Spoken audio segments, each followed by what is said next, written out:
Baada ya kuongezeka kwa virusi za ukimwi, watu kukataa kwenda hospitalini kupimwa na kutibiwa. Sasa kampuni ya kutengeneza kondomu Quantro Limited Company imefanikiwa kutengeneza kondomu za kisasa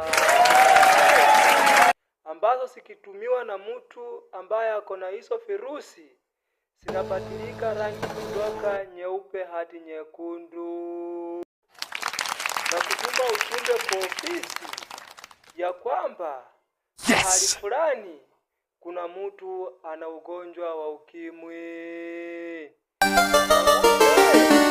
Utatuma daktari wao aje mahali ambapo kuna yule mtu wa ugonjwa wa ukimwi. Utatibiwa upende usipende.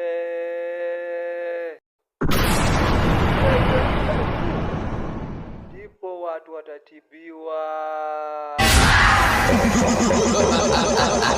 Redio ya Mkenya, mimi ni Innocent Guy Meja.